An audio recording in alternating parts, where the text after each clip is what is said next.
Realmente es una alegría para nosotros recibir ahora a, a Sebastián Weisbrot.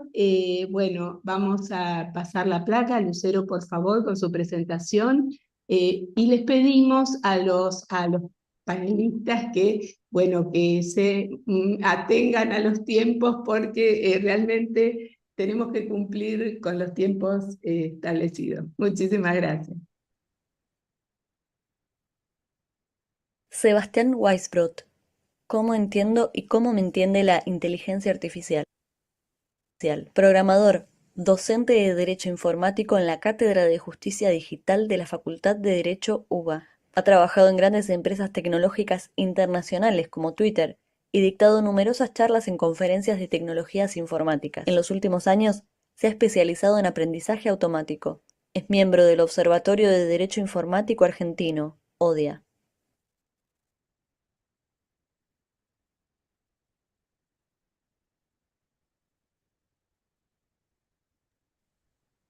Muchas gracias por la presentación y por el espacio. ¿Se está viendo mi pantalla? Sí. Bien. Vamos a tratar muchos temas y tenemos perdón, tenemos poco tiempo. Voy a tratar de ser muy respetuoso con el horario como nos pidieron recién. El primer tema que vamos a tratar es algoritmos, que creo que es una palabra que usamos muchos y en general quizás no todo el mundo está familiarizado con lo que significa. Así que vamos a adentrarnos en qué es. Esta es una definición de la Real Academia Española, que es un conjunto ordenado infinito de operaciones que permite hallar la solución a un problema, lo cual es como una solución un poco, o perdón, una definición un poco rebuscada para mi gusto, y simplemente pensamos en una receta de cocina. Yo tengo hambre, quiero comer una tortilla, entonces, ¿qué tengo que hacer? Tengo que agarrar un huevo, partirlo, batirlo, etcétera. Bueno, toda esa serie de pasos que me ayudan a llegar a un problema, a la solución de un problema, es mi algoritmo. Otra definición que necesitamos para, todas estas definiciones después las vamos a unir de alguna manera, pero acompáñenme un poco, es ¿qué es un modelo? Un modelo, ¿no? De vuelta, una definición pomposa de la Real Academia Española, ¿no? Es un esquema teórico, pero el concepto importante es que nos ayuda a facilitar la comprensión y el estudio de un comportamiento.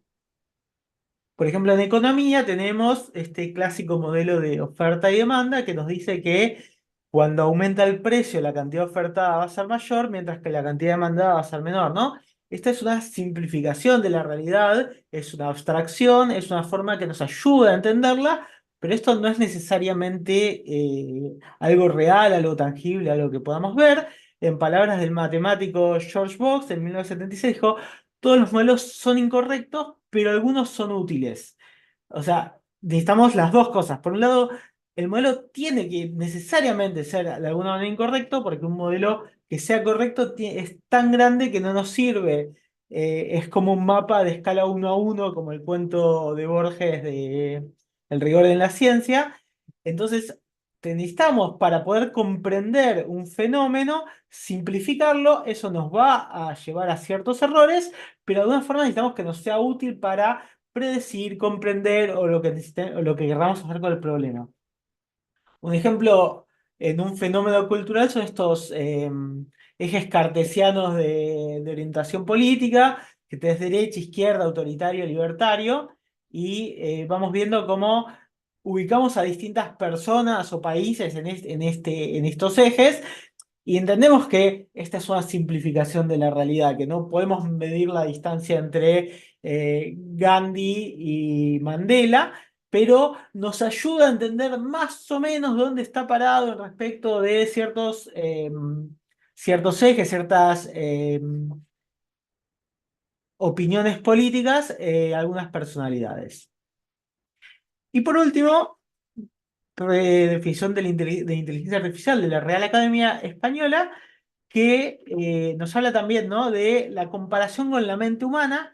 Esta es una definición que a mí personalmente no me gusta porque yo personalmente no sé cómo funciona una mente humana, entonces cuando me haces una analogía con un concepto que es complicado o que yo no conozco o no conozco muy bien, creo que la analogía pierde un poco su fuerza. La idea de una analogía es poder entender algo mejor a través de una comparación o más fácilmente.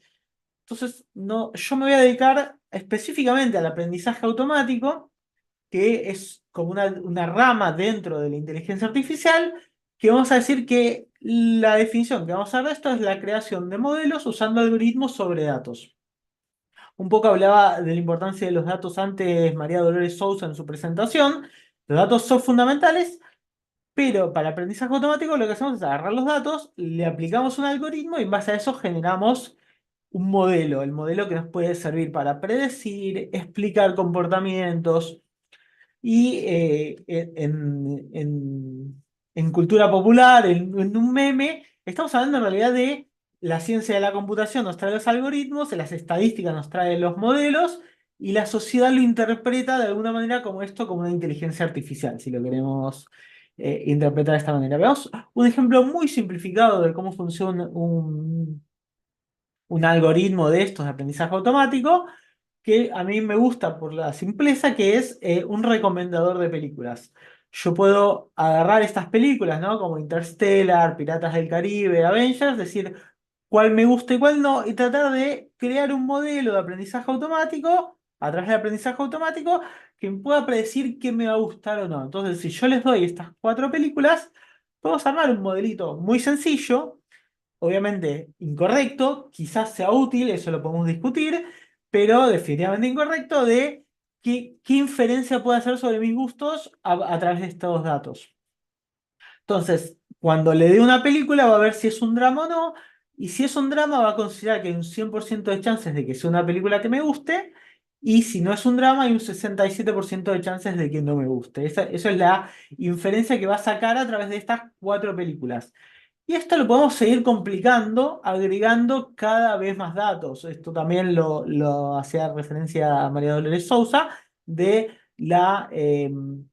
por un lado, el volumen de datos y la calidad de los datos. En este caso tenemos todas estas películas y le estamos dando los géneros, el presupuesto con el que se armó, un voto que le dio distintas personas de cuánto le gustó, y en base a eso podemos generar un modelo de aprendizaje automático, a través del aprendizaje automático, que me sirva a mí para predecir si una película me va a gustar o no. En este caso, si es una película de acción, si no es una película de acción y es thriller, hay un 50%, bueno, y ahí podemos empezar a recorrer este árbol, este modelito que se creó a través de un algoritmo.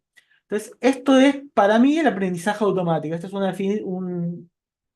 una definición, un ejemplo muy sencillo de un modelo de aprendizaje automático, para entender un poquito cómo funcionan este tipo de modelos. Y hay un concepto que trabaja una autora que se llama el concepto se llama excedente conductual, lo trabaja la autora Shoshana Zuboff, una autora estadounidense, que habla de cuando las personas hacemos cosas, particularmente en Internet, o a través de software, dejamos unas trazas sobre lo que vamos haciendo, y todo ese comportamiento que no es lo que nosotros queríamos producir a través de nuestro comportamiento, todos estos datos que vamos dejando, generan, eh, generan información que después puede explotarse para crear predicciones de comportamiento, crear nuevos productos, mejorar los productos existentes. Un ejemplo muy común dentro de la industria del software es a través de pruebas A/B. La prueba A/B es simplemente cuando una empresa tiene un producto, genera 2 versiones con pequeñas diferencias de esos productos y ve cuál de esas tiene mejores resultados según las estadísticas, la función que quiere maximizar o minimizar. Eh, Esto sería el equivalente médico de los ensayos clínicos, de las pruebas controladas aleatorizadas, donde a un grupo de control le dan eh, solución salina, o le dan algún tipo no le dan el componente activo, a otros sí se lo dan, y de esa manera ven cuál es la diferencia entre ambos grupos. Bueno, esto las empresas de software lo hacen constantemente para mejorar sus productos e ir continuamente experimentando cuál de ellos es el mejor.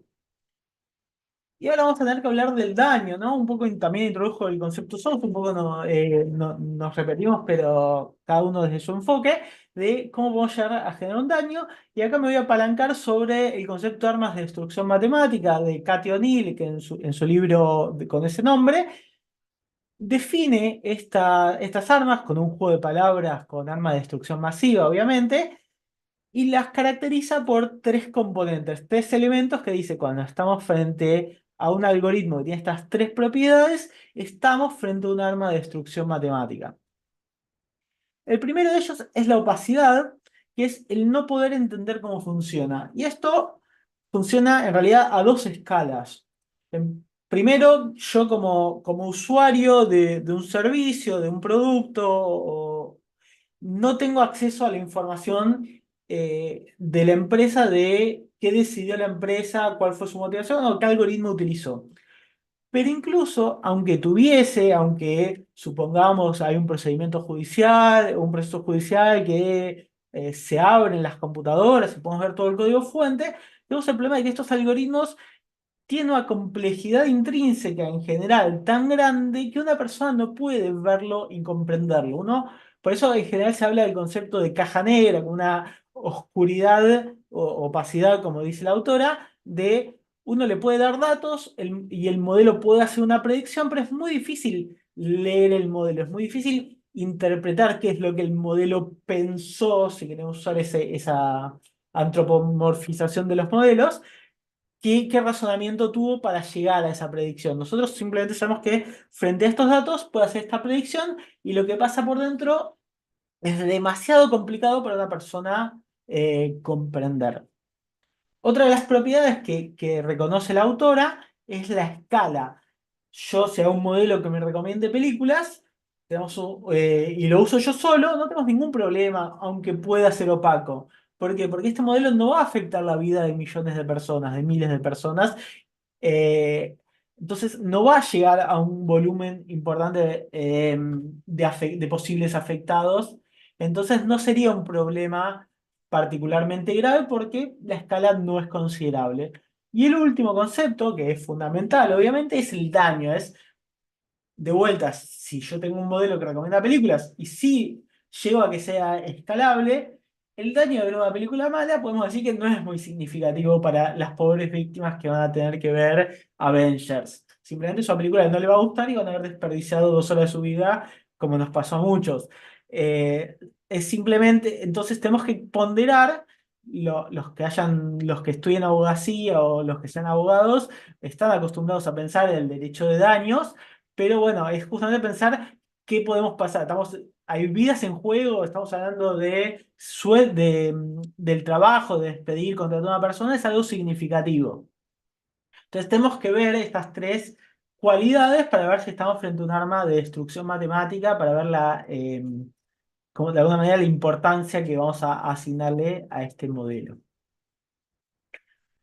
Otro concepto que quiero traer es el tema de sesgos, que también un poco ya lo trató la exponente anterior, que es, vamos primero a definir sesgo. Creo que es un término que en realidad es un término que viene de la estadística y un poco se populariza, pero pensamos un sesgo como un error sistemático. Es decir, si yo a todas las reuniones que voy llego 10 minutos tarde, tengo un sesgo, tengo un error sistemático, porque siempre le pifio para el mismo lado. O sea, si un día llego tarde y un día temprano, no es un sesgo, simplemente soy malo estimando. Pero si siempre llego tarde, no, ahora ya tenemos un sesgo, un error sistemático. Y en particular estos modelos que fueron creados por aprendizaje automático tienen un sesgo algorítmico. Es un sesgo que se va a repetir una y otra vez cada vez que haga una predicción. Y estos sesgos en general son muy difíciles de evitar, tienen diversos orígenes y principalmente uno puede verlo en los datos que uno usa para el sesgo. Y esto es un poco lo que María Dolores hablaba en cuanto a la calidad de los datos que pueden estar sesgados. Un ejemplo de esto es las muestras sesgadas. Si yo los datos que voy a usar para que mi modelo aprenda eh, son datos que no son representativos de la población, es decir, que fueron hechos sobre un subconjunto de personas específico, eh, que tiene ciertas cualidades distintas del resto, cuando lo quiera aplicar sobre otras personas, no va a hacer buenas predicciones, va a tener un error sistemático sobre ellas, simplemente porque no fueron representadas al momento de recolectar los datos. Otro posible fuente de problemas es la contaminación de los datos en cuanto a contaminación en cuanto a subjetividades. Creo que también María Dolores Sousa hablaba de las noticias como fuente de datos y cómo ellas tenían un sesgo negativo. Ese sesgo es un sesgo subjetivo que le da sí, el periodista, el reportero que escribe, que elige la información que va a publicar y la forma de presentar lo que tienen. Entonces, acá estamos hablando de que contamina los datos con su propia perspectiva. Entonces, no, cuando usemos o cuando usemos el modelo, perdón, el modelo no va a ser representativo neutral de la realidad, sino va a estar contaminado por la perspectiva de las personas que le pusieron al interpretar los datos que recibió.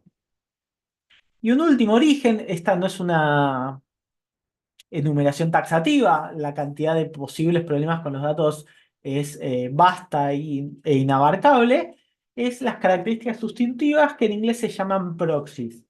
Estos serían, eh, supongamos que yo quiero hacer un modelo que sea neutro en cuanto a género, es decir, yo no quiero discriminar mujeres y hombres, y quiero que tengan frente a los mismos datos, las mismas respuestas, la primera decisión que uno puede tomar frente a eso es simplemente no incluir la pertenencia o no a un género de la persona. Simplemente no le digo al modelo que esta persona es hombre o mujer y entonces simplemente voy a tratar a todas las personas por igual. El problema que tiene esto es que en el mundo real, en la práctica, uno se encuentra con que hombres y mujeres fueron tomando distintas decisiones a lo largo de su vida y eso está correlacionado con otras variables que son a primera vista neutrales. Por ejemplo, el uso de redes sociales. Si yo te digo que una persona usa Pinterest, voy a estar no diciéndote si es hombre o mujer, pero sí dándote ciertas probabilidades de que sea uno u otro porque simplemente hay más mujeres que usan Pinterest que hombres. Esto es algo que se da en la práctica, no es algo que podemos cambiar, es simplemente cómo funciona el mundo que conocemos, que es un mundo bastante imperfecto, simplemente tenemos distintas correlaciones entre las variables. Entonces, el modelo, usando todos estos datos que son neutros en cuanto a género, puede llegar a tener ciertas inferencias en cuanto a género.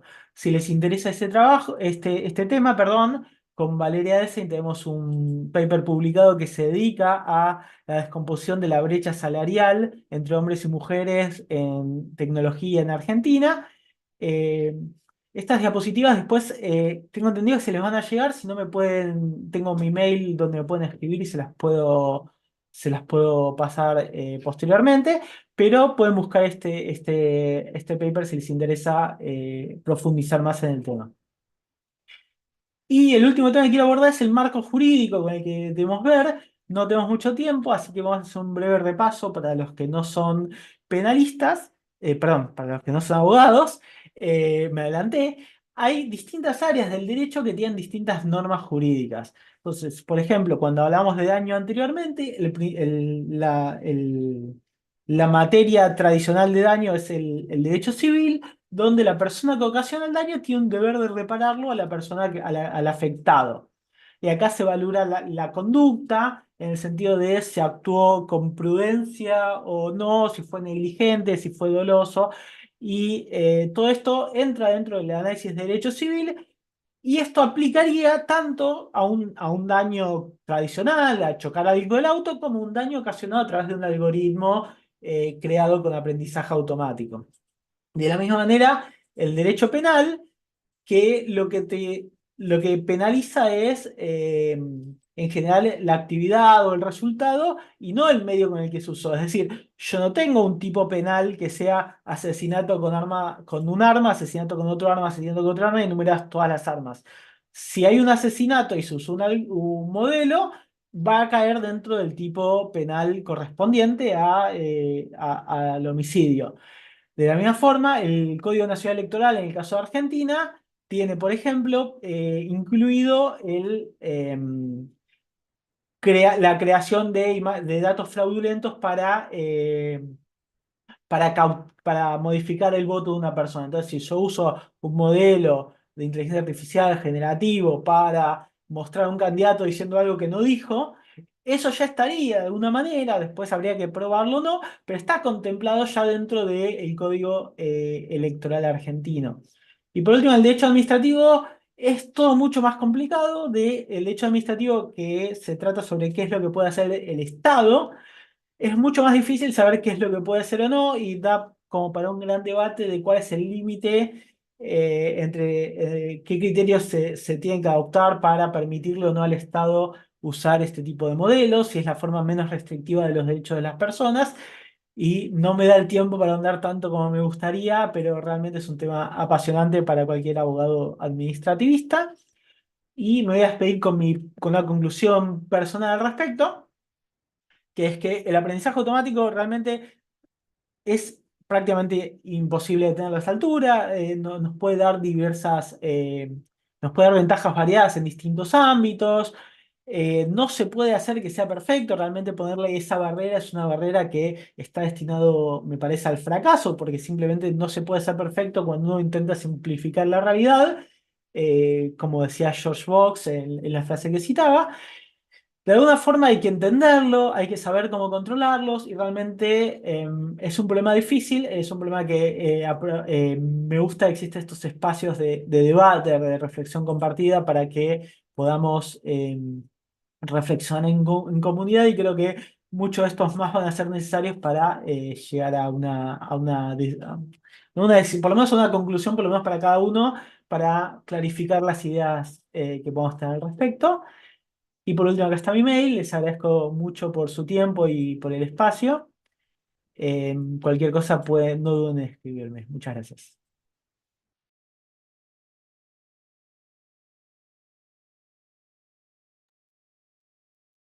Bueno, muchísimas gracias, Sebastián.